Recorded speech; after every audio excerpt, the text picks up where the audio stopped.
Hello, everyone, and welcome to another episode of Off the Wire. I'm your host, Anthony, and Tanner's with me. And I'm sure, as many of you know, that Tanner, he's from Blue Ridge Energy, and it's one of the areas that got hit the worst by Hurricane Helene. And that hurricane landed as a Cat 4 and just wreaked havoc. Where it ended was, and this is nothing like Tanner has dealt with, but my family in Southeast Ohio, the county they live in, had about 50% of their power out, and it took about 5 days for my family to get power back, but nothing like what we've seen in Western North Carolina and Eastern Tennessee. I really didn't even have a fair understanding of I knew they had power out, but I had no idea of all the tragedy that those areas have hit until pictures started flowing in, a couple days later. Me and Tanner have been in touch. As you can imagine, he's been a very busy person doing what he can for his cooperative. Our thoughts go out to those that are impacted. I'm sure there's going to be quite a few deaths and just countless people have lost their homes and everything they own. With that said, we thought we would just talk about this disaster and some of the lessons learned. So, what's some of the main things that you've seen that kind of stick out? First, I would say we've had a lot of devastation in our area. Like you said, people have lost their homes. A lot of people have just lost everything they have, even if it's not their home. And there are areas even worse. So, really, just thoughts go out to everybody. We have had hurricanes come through our area before, but there wasn't as much flooding. Prior, it was less rain and more winds. So, it was still very impactful, but the flooding made it even worse because it really eroded the ways to get to all the other places. Whereas with the wind, if the trees are down, you still can get there. Right now, there's still quite a few, especially on the secondary roads, quite a few roads that are closed, or there's only one lane, or they're unstable. So that's making things a little bit tougher. But we've made a lot of progress in a week, and the guys that work pretty much daylight to dark every single day. Hats off to them because the dedication they showed is very inspiring. Makes you think about everything that you do and how you can be even better than you are, if that makes sense. But we did have a lot of technology things. Luckily, the technology situation wasn't catastrophic for us at the co-op, but there was a lot that did happen or potentially could have happened. So I thought it'd be a good idea to talk about those while it was fresh on the mind.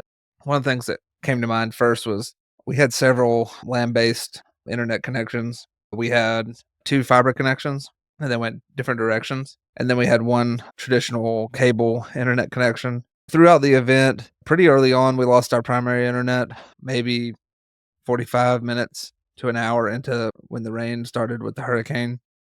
Not long after that, we lost what we consider our emergency internet, which is the coax, a cable internet connection.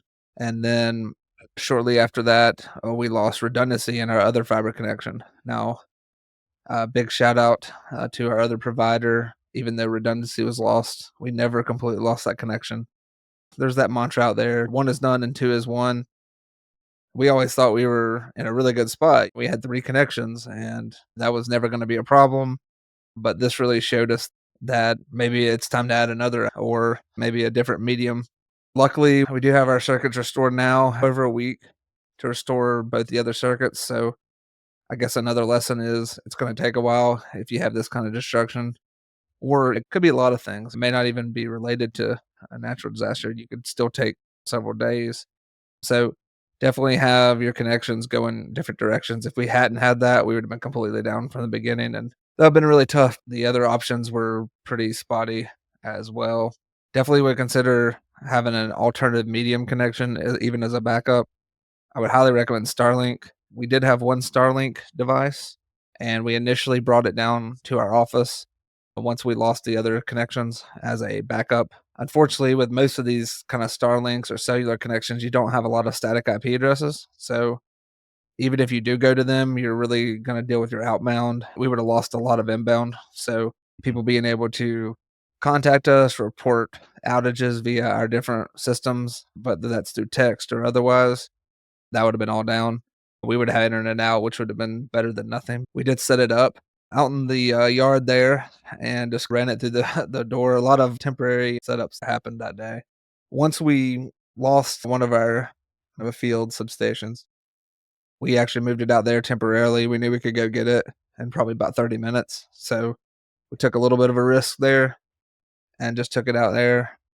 And actually, later on, it got moved to somewhere that was about an hour and 15 minutes away, but still was risky. But we had a substation that we couldn't communicate with. And because we couldn't communicate with it, we were unable to as efficiently put back up the power lines as we would want to. I think Starlink became like a great option. And I think maybe you even had a story of one of the vendors in your area that brought some of these. And I think it's on the news now of how valuable these have become in the wake of the disaster.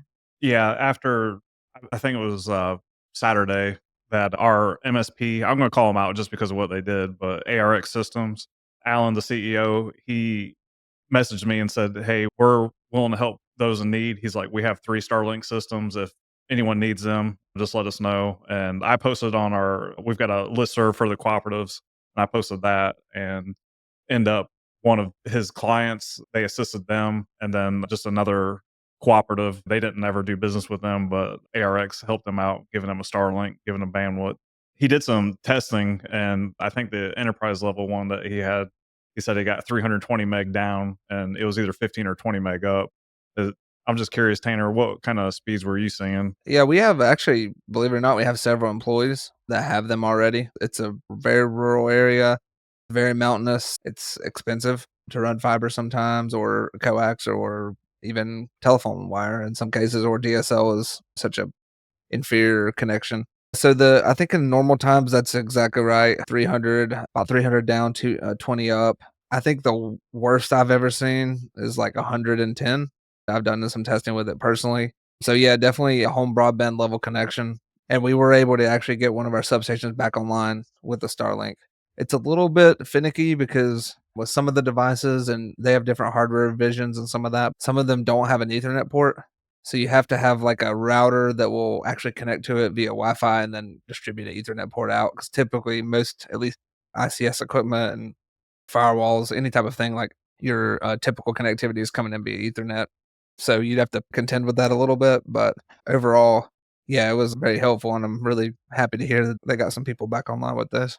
Yeah, I'm sure we're gonna see, just internally, I brought up the Starlink thing, and then we had a discussion about it, and but I did make the point initially we would just be able to just get out to the internet and maybe get a couple services up, but there wouldn't be a whole lot that we'd be able to run on that. We'll dive into that in the future and see what the possibilities are. But if it was something new and we just went, not that you can just go out and get one, but if you had one and just had it, it would take a long time to get any integration where you can fill over some of your incoming services, like you mentioned. Yeah, I think it's definitely, I don't know, haven't looked into it. We're definitely going to be looking into it as a kind of maybe replacing our emergency or adding it as a, not sure what's past tertiary, but anyway, as a fourth connection, I think it's something we're gonna be looking at and seeing there. We do have one.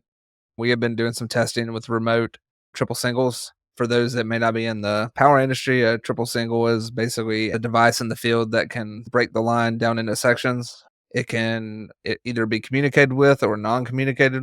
We prefer them to be communicated with because then we can operate them how we see fit. Some of those areas that we have those are really rough. We've already done some testing with that and it's worked pretty well. We had a couple available, thankfully.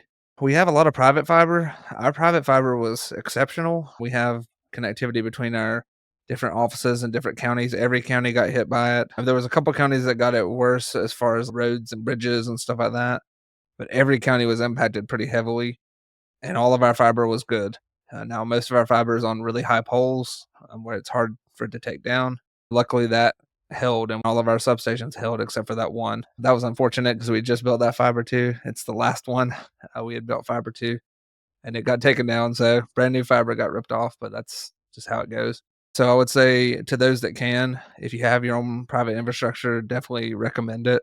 A lot of people, I think we've talked about this at conferences with data, but no one's going to care about the infrastructure more than you will about your own. You can deploy assets a little differently whenever it's like a Spectrum or a fiber provider or something like that. They're going to have to do how they, you have to store how they see fit. And you're not necessarily going to be priorities there. So if you can do that, I highly recommend it.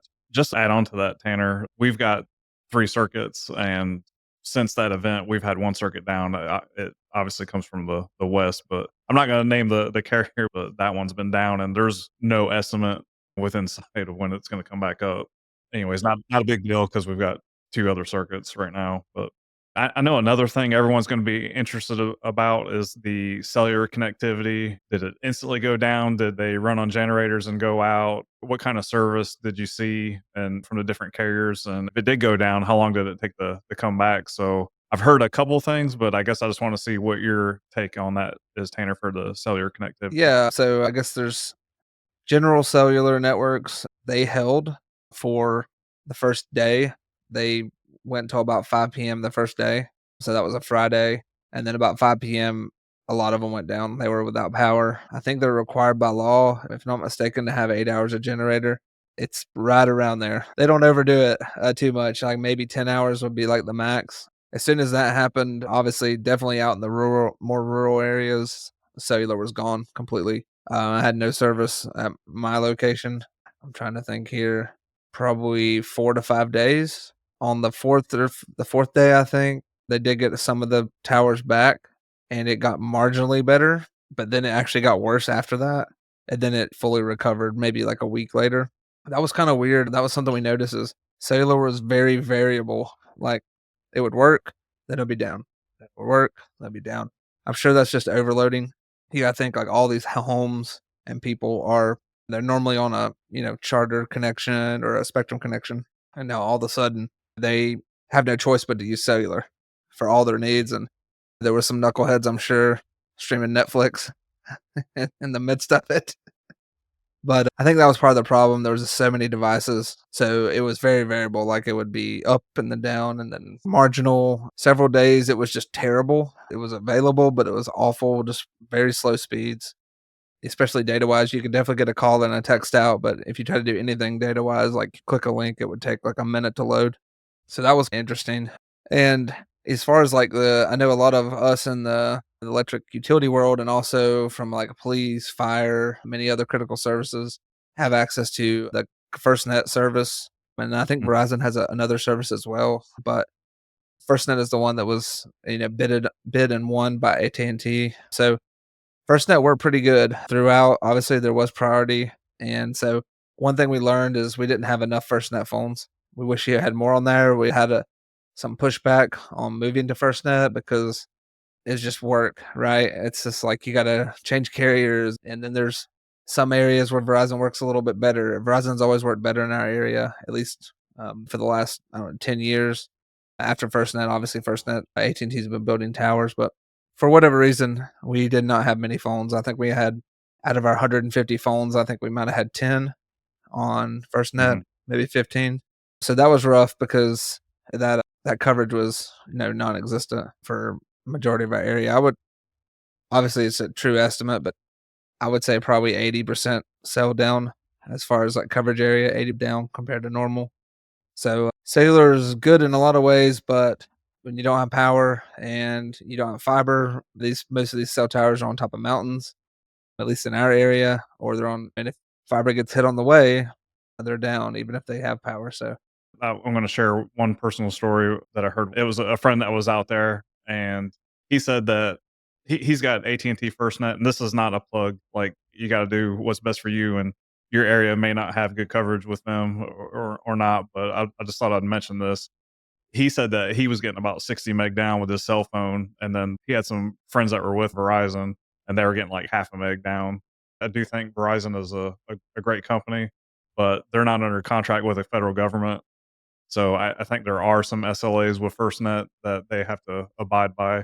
Now, for anyone that's in emergency services, and I think this is difficult with the younger people coming up, but you can't always count on cellular devices. So we've got a radio system. I'm sure you guys have a radio mhm, system, but it's important to make sure people are practicing using that and are knowledgeable of using it for situations like this. So, and I can't imagine the folks that I personally keep a handheld radio at the house just in case something happens that I'm not sure I would know what to do with it. But just this is just me reading on Reddit and some of the social media. But there was there wasn't a whole lot available, but there were a few people out there willing to help and have water and other things, or even Starlink if someone just wanted to make sure that their family's all right or tell their family that they're all right. If they can't get out to the internet, how are they gonna find out those services are there, and the roads are impassable? Anyways, we're just so used to having cellular available to us. I'm sure that really hindered the situation. The FirstNet, like I said, worked well. Didn't have enough phones on there. FirstNet also is required, I think, at least in disaster areas, they bring in these mobile sites that have satellite uplink. And they did bring in one for our parking lot. Obviously, we didn't have many phones. We actually released that to go to areas that are hit worse. I will say there's a little bureaucracy in those little mobile sites. It's a whole ordeal about you having to like notify AT&T, and then they like it takes them like a day to send a crew out there. It's not the most efficient thing, I would say. So we learned that. And then personally, I used SOS a little bit. SOS is available on newer iPhones, maybe 14 and up. You have to be on the latest OS, but was able to actually connect to SOS and send some text messages out to family. So that was really nice. The only downside is you have to connect to the service to get any messages or send any messages. You have to stay connected. You have to be outside with your phone up to the sky, and you do have to move your phone. It's not you connect and then you're good. It'll periodically tell you the satellite's in slightly different position. You actually have to move your phone around, but it does give you instructions on the screen. So that was good, but it's emergency messages only. It's still slow. You can get a text out, you can send your location. That's about it. You're not doing much more than that. It also had some intermittent outage. It would just say it's temporarily unavailable. I don't know if it was Mhm. because of the amount of people using it or why, but it was not steady up the whole time either. One thing I read that was interesting is the folks that have OnStar in their vehicle, GM actually activated that for everyone for free and gave them free Wi-Fi on their device, and they had an emergency, they could do the call for all those cars that had it. So it's great to see there's countless people trying to help out, and that was just one I thought was interesting to see as far as communications go. Yeah, I hadn't seen that, so that was pretty neat when you were telling me about that. One of the other things, and this kind of went with all vendors, but vendor communication was highly delayed. So our ISPs, obviously, they have no estimates, but it was delayed. Like you would ask them about something, don't expect an immediate response. They had everybody working on restoring their network. I totally understand. We were the same way. We had the longest hold times we've ever had for speaking to someone, and mostly just because it was just the sheer volume of calls. So just remember that's going to happen. Be patient. I got a crazy story because of all the connectivity issues and stuff like that. There was a fiber, one of our primary ISP, one of their field engineers went up to like fix the network, and he somehow got isolated. I don't know if the road gave way or whatever, but they literally couldn't get a hold of him for 3 days, and they thought he was potentially dead. Now he did get back with them, but that's the thing I'm talking about. Like you got people out in the field who, if a storm's still raging or if the area is unstable, they could potentially be in danger. So just don't expect the same kind of response you'd have in a normal time. And the one thing I kinda it definitely rings true with me because we're trying to restore power to people, but you can either call people and bother them or you can let them work. And the more you contact somebody, the less people they can have doing the other thing. So I think that's something to remember, especially with our ISPs. Sure, they have people in the office at the same time, but they may actually be helping with the restore. They may be doing some analysis on where a fiber break may happen. So if they haven't answered the phone to talk to you, that's time they can't be doing analysis. I would say let people work, be patient, just know it's going to take a little longer than expected. Yeah, that's a good point. There's nothing worse of being hounded when you're doing everything you can do. Another topic I'd be interested to hear about is just with the. I know you guys are putting in a lot of hours, and especially the linemen. I can't imagine the hours that they're putting in. But I'm just interested in hearing about what's your experience with burnout, just people working themselves too hard and not being really fully functional the next day and stuff like that, or anything you've seen on that. Yeah, luckily, other than our ISPs, we had a little bit of some technology issues, but they were pretty minor. So we've been in a pretty good situation as far as like from a technology perspective, but being a smaller company, it's all hands on deck. And so we've had like, for example, we've had one of our IT employees at one of our other offices serving meals, and they've been doing that since the start. So they've been unavailable.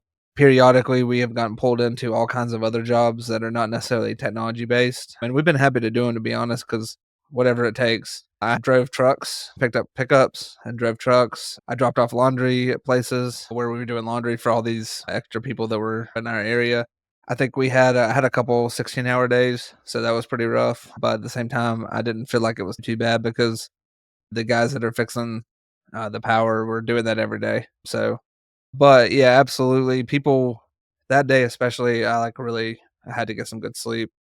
I could start feeling that I was way too tired. We've had that a little bit. We had some people, like the lady that's doing the meals. She's been taking a 3-hour nap every day, in the middle of the day because it's like a pretty much a 16-hour day for those as Yeah. well. And so I guess my advice would be like, honestly, if your company experiences this kind of thing, just know you're probably going to be put in like some interesting situations. You may have to do stuff that's not necessarily in your job description, and you should do that. We always say, me and you work in the cooperative world. It feels like a family, whether you work at the same cooperative or not. I know there's plenty of other small and medium businesses that feel the same way. I would encourage everyone that even though you specifically work with technology on a day in, day out basis, just be ready to do whatever the call is. Yeah, I know during storms, I've done everything from pump gas to make sub sandwiches. So with burnout, one example we recently had, if you heard the episode on CrowdStrike, we had like 90% of our workstations down and a bunch of servers down. And I could have made a decision to get everyone up that night, but I knew that we were going to need fresh bodies in the morning to handle the restoration. So just keep that in mind with your folks. You don't want to get everyone up and then involved. Don't get me wrong, like there's a time and place for that, but you got to think long term. Some of these events, they may not just be one day, they may be weeks. And in Tanner's case, like it's definitely going to be weeks from now, even. And for those folks, it's really important that they're getting some rest. Yes, they're going to work some long hours. Our VP of operations, his typical layout for his folks is they'll come in at 5 a.m., put in their 16 hours, and then they'll have that skeleton crew work at night. If you burn people out by working them nonstop for a couple of days, they really don't recover. It takes a long time to get a full reset on that. Do people need 8 hours of sleep in an emergency situation? No, but they do need to get 5 hours or something like that. So if you burn your people out, they're going to be less effective, and they're going to really just not be thinking clearly, and you can put them in an unsafe situation. So just keep that in mind, and dealing with emergency situation is to rotate your folks out and making sure they're getting some rack time. Yeah, it was not an active cyber event. It was a data loss through a third party, but we were doing active research in that, and we just did the same thing. We worked all day and then we went home because there was no point in keeping us there day after day. That ended up being about a week, and that worked out really well. People felt like we made really good progress every day. Now, if it was an active event, obviously we'd had to done a few different things there. One thing that we also learned was you should have extra devices on the ready, extra desktops, extra laptops, iPads, smartphones, things like that. Highly recommend having those. We had to image some on the fly as we had needs. In fact, a cool story out of this, if there is any silver lining, is we had a helicopter evaluating damage. We delivered an iPad to the helicopter. That was pretty wild. The helicopter came. They needed an iPad that had our mapping on it. They landed in the parking lot. We ran the iPad out to the helicopter. The guy took it, and then they took off and went on. So that was pretty cool. Not too many times as an IT person do you feel like you're in a Mission Impossible movie, but that was one of those. Now, it wasn't me, but one of our other guys, I could see him, like, running out to the helicopter, so that was pretty neat. I'm sure he'll remember that. In the midst of all the damage, there was some bright spots as well. So power issues, other than there was a lot of power lines on the ground, we had generators on all of our, different buildings, which most people are probably gonna have, especially if you have any type of criticality to what the business you have. So if you don't have these, I would actually recommend not only having the building generators, but having backup inverter generators for all your sites. They're really not that expensive, even for a large inverter generator that's portable that you can move around. We had an earlier issue, I think a year or two ago, where we had a power issue in our building in the panel.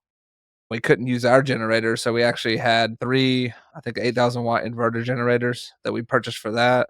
So we had a building, one of our sites, it was on generator, but the only parts of the building that were on generator was the tea room and some of the back warehouse space. Unfortunately, the front office was not, and so there was no one. They wanted extra people on the phones. We had to stand up an inverter generator to power computers. We had like 6 or 7 workstations that we were powering, and we did that. So, and that worked okay. One other thing that I realized throughout this, especially if you have a wet environment, is the GFI on generators are very sensitive to anything, any type of, even like the extension cord being on concrete or any type of wet.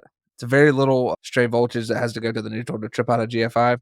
I would actually highly recommend getting an inverter generator big enough that could do 240. Believe it or not, most people may not be aware, but most PCs can run on 240 by default. In fact, most things can run on 240.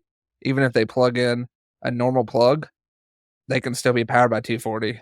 The power supply is smart enough. If you look on your iPhone bricks and all that, you'll see like 100 to 240 volts. Most of the stuff, in fact, in our data center, we run everything on 240. I highly recommend getting one that'll do that because you have less of those issues. Because for those that may not be electrically inclined, you don't have a neutral in that particular case. I highly recommend that. We didn't have to do that for very long, maybe like 6 to 8 hours. I would say if you're doing that, and this was in the middle of a hurricane, make sure you have proper clothing.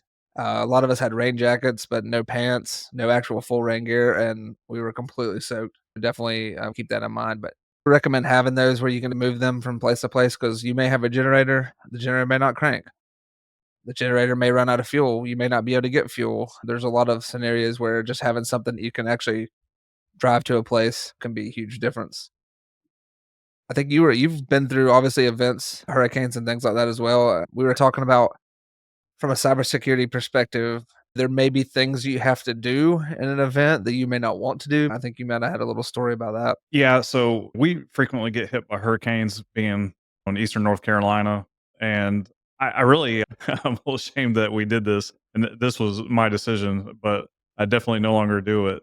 But we used to really lax security just to make it easier on end users and like not do so much two factor, the screen locks and all that. And I'm not saying you can't do some stuff, but it's really not the time to do that because I've heard several companies and organizations that have actually been attacked during a hurricane or another event.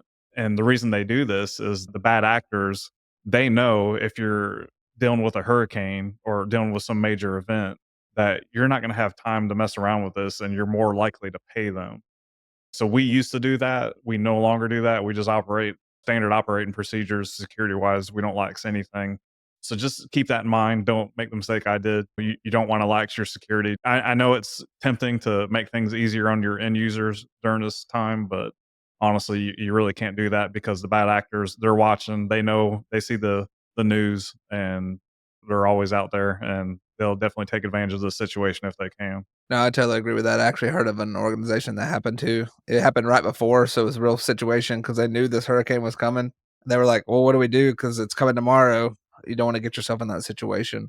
The only, and I wouldn't call this like a, it wasn't a cybersecurity thing that we did, but from a physical security perspective, we did issue some kind of generic door cards for because we had a lot of people coming in from other companies, contract crews, and stuff like that. We did issue some of those. I did make them expire after a month to make sure that we don't have those floating around. So I would say that's the only thing that we did that maybe we wouldn't normally have done is to have like shared door cards for some of these guys. But honestly, most of the doors are open all the time anyway, and there's people there literally almost 24/7. So we had our physical security covered that way. Those are the big things that I came up with. It was a terrible situation. It still is a terrible situation. Obviously, from a technology perspective, that's what we're here to do is to make our technology more reliable, more secure. That's really what this podcast is all about. But I couldn't help but feel a little bit, I don't know what the word is. It was just it made you feel like what you do is in some ways when it really breaks down, not as critical. That's what we do. But at the same time, like just to see the devastation, it was really tough to maintain that. And so obviously we did a lot of different things. We helped out in every way we could. For those that have seen a lot of this on the news, obviously it's a national event. All the thoughts and prayers you can send our way, we definitely appreciate it. There's a lot of agencies that are taking donations that are working in the area. I think Anthony had a little list going here. Samaritan's Purse is doing a ton of meals, a ton of delivery of just critical supplies. So if you feel inclined to try to make a difference financially, that's definitely somewhere you can do. I think there's Team Rubicon who uses veterans to do cleanup and things like that. They're working in the area. There's our local chamber in Watauga County, Boone Chamber, but you can search for Ash, West Jefferson Chamber, and others. They started doing those kinds of things. There's stages of this event, right? There was the immediate need. I think most of the immediate needs are getting close to being filled, right? It's like people's basic needs like water, shelter, food. I think at this point, really financially is probably the best way people can help, other than maybe helping people rebuild, because there's going to be a lot of like weird stuff come up that people don't even really know about. That is like they're not going to think to. It's everybody's thinking basic needs right now, but there's going to be a lot of other stuff that comes up. So find those organizations if you feel like donating. Definitely, we would definitely appreciate it. Our area would appreciate it. It's catastrophic, historic. We drove through our territory. I did a couple of days after the hurricane came through, and the guy with me said biblical. I honestly don't know if there's an English word that describes what is out there and the loss that has happened in these communities. And there are some communities, as I mentioned, toward Asheville, even that have even lost more. And I know, like the last hurricane that hit us in a major way was I was 3 years old and don't remember a lot of that. And I know you've seen that. And I would say that's one thing that maybe we should have put in the category of like employees and people is seeing all this stuff really impacted me. It gave me guilt for having some of my services on when I finally got power, where others were having a house to go to. So think put that in the people as well. Is there's going to be some mental impact to the people that are working this, whether that's a cyber event that hits you, natural disaster, anything else. Just take care of your people because it is going to impact them. It impacted me, and I don't think I'm ever going to be the same. I don't know, Anthony, you may have some thoughts there as well. Yeah, I just want to mention we make this show for everyone, but I do want to call out a few things specific to our industry. But we get hit more frequent with hurricanes now. What they're seeing is on a whole nother level with the rushing water and the floods, the devastation and the amount of loss of life that they've had. But Tanner's organization, they have sent folks our way numerous times, and we get the hurricanes more frequency. So, of course, we wanted to return the favor. I did mention Samaritan's Purse. There's a whole lot of other organizations out there, but when Florence hit us, there was a lot of people lost their homes, countless people lost their roofs, and we had donations for some of the employees that had some major damage on their homes. And there's nothing worse than you're out there working your hind end off and your home's destroyed. That's in the back of your mind. But anyways, I just anyone that can help out, please do. Our CEO, he really did a very great thing. Our company matching any employee donation. I'm glad he's doing that, and we're trying to do what we can to help out Western North Carolina. And just if you can, I'd appreciate any help that you all can do. And it sounds right now like financially, that's the best way to help out right now. Yeah, I think that's one cool thing about the industry we work in. But I will say the local government we're part of the local government listserv now, and I saw the same kind of cooperation with them as well. And I would say even in an industry that's more competitive, private industry, try to make friends in different areas. You're a competitor now, but if you're going through something major, a friend with a piece of hardware that you might need at a different company, a spare switch or something like that. We had a router and a switch get flooded in one of our offices. And so luckily we had one spare, but like had we not, I know there would be someone to give me one if I needed it. So I would say keep maintaining those relationships in your industry. There's going to be people, there's a network of people you can reach out to. I was glad we did this episode. It was fresh on my mind, a little heavier in some ways. I know me and you both try to keep things pretty lighthearted, but I think it needs to be said. And to our viewers out there, as Anthony mentioned, anything you can do to help, there's plenty of good agencies.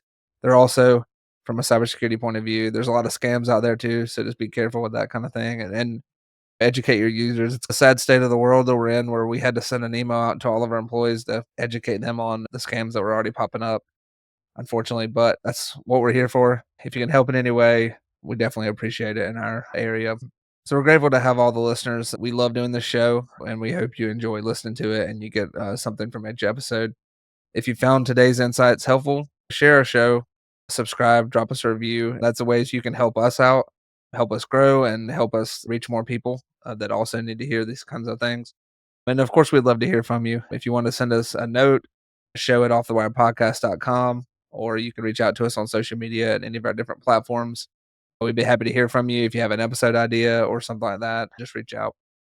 We release episodes every other Monday, and until next time, this is Off the Wire.